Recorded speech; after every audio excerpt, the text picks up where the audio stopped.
Falling in love for the first time is the stuff of romantic teen movies, schlock fiction, pretty much every pop song that's ever been written.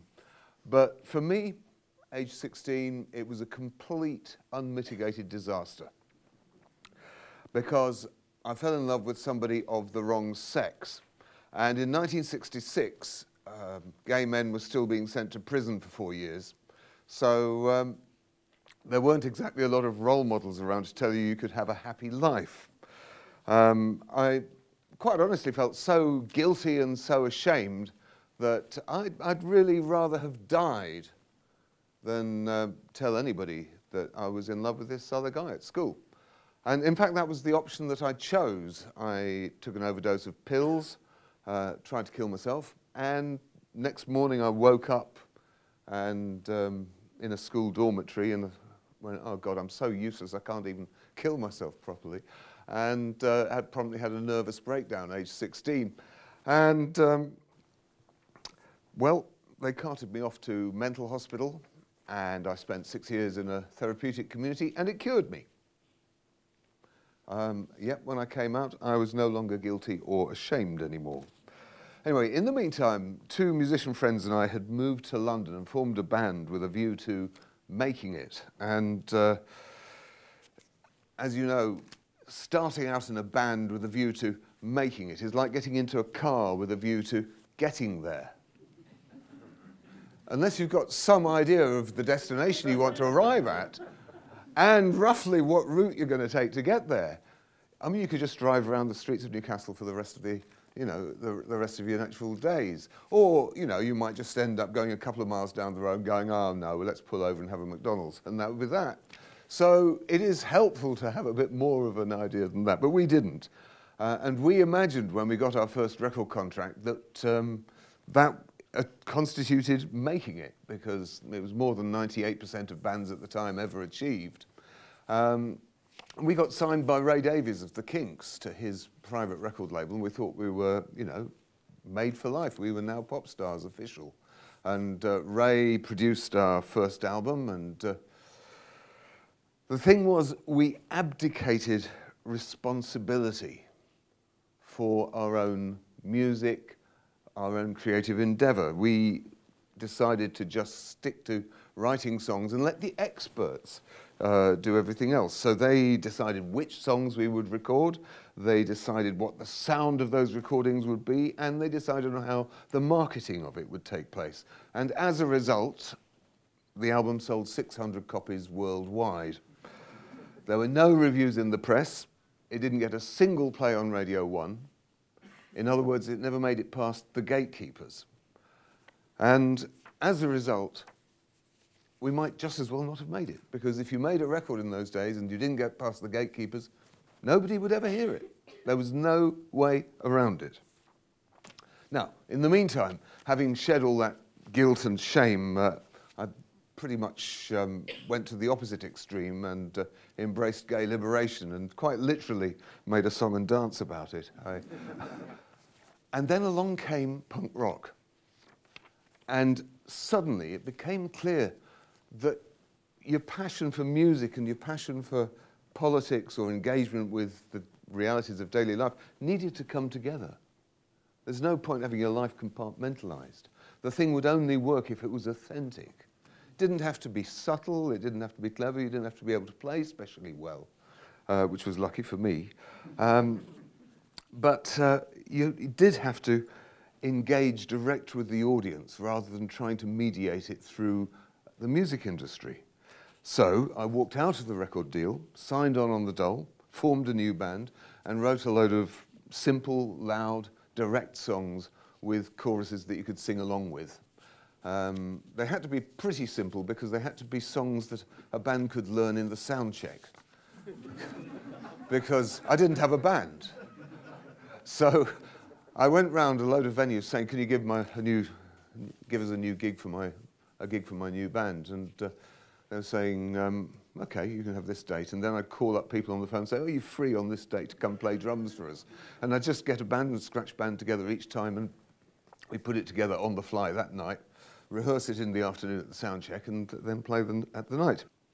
Anyway, journalists started writing about us, and once they'd written about us, more people started coming along. When more people started coming along, more journalists kept coming along. And then when EMI Records came to see us, they couldn't get in the venue. And they could just see over the tops of these people's heads, everybody singing the words of the songs. So they signed us, and we got past gatekeeper number 2, having done the press first. Then it got through to the record company. And this time we did it right. We had a hit song that we'd road tested night after night after night on the audience until you'd got it down to a kind of tempo that worked, a length that worked, taking out those crap lyrics that you got bored singing, and it focused up and gave us a song that connected.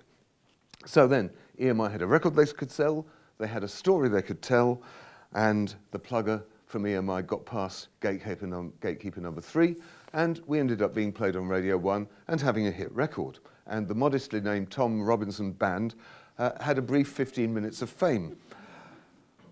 Our next release, however, included a song called Sing If You're Glad to Be Gay, and it got into the top 20, but Radio 1 banned it and didn't play us again. The hits dried up, the band fell apart, well, I had another nervous breakdown. Anyway, years later, I smoked a joint in Hamburg and got completely ripped off my tits, and I wrote a song that was basically just a kind of psychotic, rambling stream of consciousness. It didn't rhyme, it didn't even make sense, but it just kind of felt right. So I took this song around all the record companies in London. They all turned it down. So I put it out on my own label, and Radio 1 decided they liked me again and started playing it. It went into the top 10. So that, if you like, is a kind of return on innovation. And then disaster struck once more. I fell in love with somebody of the wrong sex. Having established my name as a gay liberation campaigner, the man that wrote Sing If You're Glad to Be Gay, I went to a gay switchboard benefit and fell in love with a woman.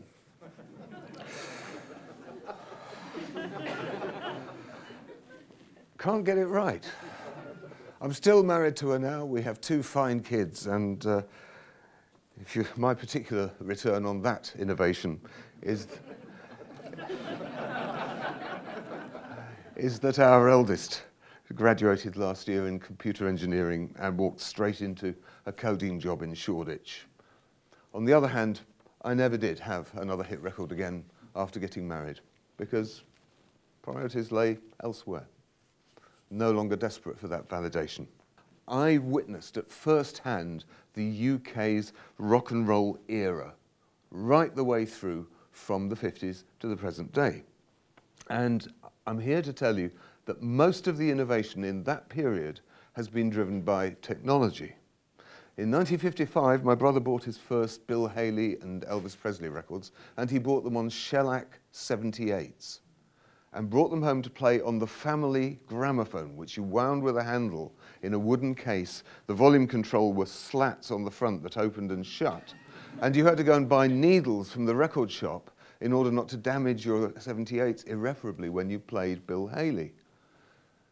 So it was only about 5 years before things changed, and they changed utterly in 2 key ways, in a way that was driven by technology. The first was the start of mass broadcasting in the UK, mass music broadcasting in the UK, because cheap transistor radios started arriving from Japan. Transistor radios had been around in the 50s. They were a luxury item, like a video Watchman that people used to see. You used to see them on transatlantic flights, but they're ridiculously expensive. It was like $450 or something in the money of the day to buy the first portable transistor radio. But once the Japanese had cottoned onto it and started mass manufacturing them, suddenly teenagers could afford them. And you didn't have to listen to the family valve wireless set in the living room anymore. You could listen to the radio in the park or in your bedroom. But then there was the start of mass music retailing. Now that's partly because of the broadcasting, but also the mass adoption of vinyl 45s and LPs. Those had existed in the 50s, But there wasn't a mass take-up of it. A, because they're expensive, but B, because teenagers couldn't play them. But once you got the invention of the transistor, you also got the invention of the electric record player, the portable electric record player. Now, at the beginning of the 60s, only the children of affluent parents could actually afford to have a portable record player. But by the end of the 60s, everyone had one. We all had access to a damn set. And because you had something that could play music, you then went out and bought music. So that vinyl started getting bought in industrial quantities, egged on by the burgeoning Radio 1. So by the end of the 60s, the world as we roughly have known it in the last few decades began. The next shift happened with the advent of integrated circuits. At the end of the 70s, beginning of the 80s. Massive change, again brought out because of the technology. First, it caused a drastic change in music creation because from Japan, once more, came cheap, programmable drum machines from the Roland Corporation. First ever. As a songwriter, I can't tell you how important that was. The old musicians joke, like, what's the difference between a drum machine and a drummer? And the answer is, with a drum machine, you only have to punch the information in once. And then there came the TIAC 4-track cassette recorder. Tascam, TIAC, as they were then, created multi-track recording for the bedroom at an affordable price. This was possible because the Dolby circuitry that reduced the noise and made it possible to get 4 tracks onto a little tiny tape that big had come with integrated circuits. So suddenly, you could be a bedroom producer. And you started to get bands that were no longer a garage band with one member to play bass, one member to play drums, one member to play guitar. You had just like 2 people in a bedroom with their little Porter studio, with their little drum machine, and then along came cheap synths, so they started doing those as well. All these things that existed before, but only for the rich. And when they become affordable, then you get the innovators, you get the new generation of songwriters and electro producers coming through. The third seismic shift, I'm sure we've been talking about already, which is the arrival of the online connected world. It's funny to think now that Napster in 1999 was driven by dial-up, but it was. And the record companies, as always, got hold of the wrong end of the stick. You know, like lizards can shed their tail if a predator attacks them? Record companies went right for the tail of the lizard. They thought that the problem was that their product was being sold down a telephone line, being given away down a telephone line, rather, for no money. They didn't realize the real threat was the many-to-many operation of how those connections were working. But now, as Iliko told us this morning, in the 20-teens, the innovation is coming from mobile broadband and handheld devices, and what's left of the record industry is being shaken at its roots by Spotify.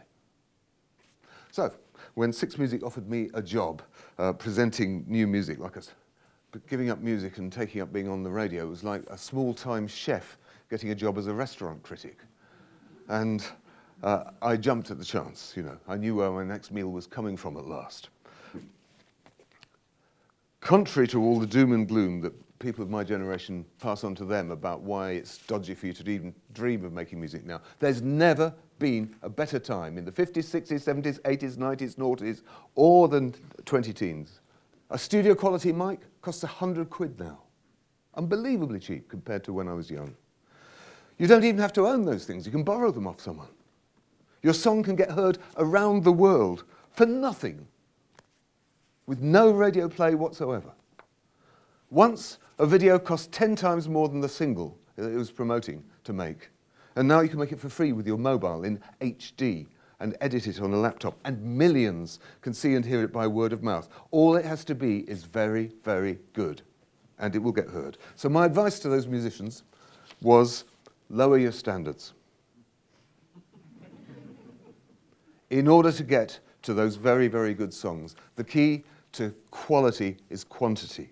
The rule of 9 states that only one piece of work in every 10 will be any good. In this new wired world, there's no need to treat other artists as competition or our audiences as consumers. Both of them are a potential community of collaborators. And you can aim for collective action and cooperation. Why duplicate your effort? Share your rehearsal space with other bands when you're not using it. Do gig swaps with bands in other cities, or house concerts put on by your supporters. Share your knowledge, share your experience, share your equipment. If you need a great photographer, maybe somebody on your mailing list will be a better photographer than you could even dream of affording. If you need 10,000 quid to make an album, you can go on Kickstarter and pledge music and build up a campaign with your followers to raise that money. And for the first time in the whole history of the rock and roll era, a band can make, record, and finish an album out of debt, all paid for, and every copy sold from copy 1 is profit. That's never happened before. For the first time, there's no need for cash or insider contacts or the permission of gatekeepers for you to reach an audience. If you nurture a strong enough community around you, all you have to be is good.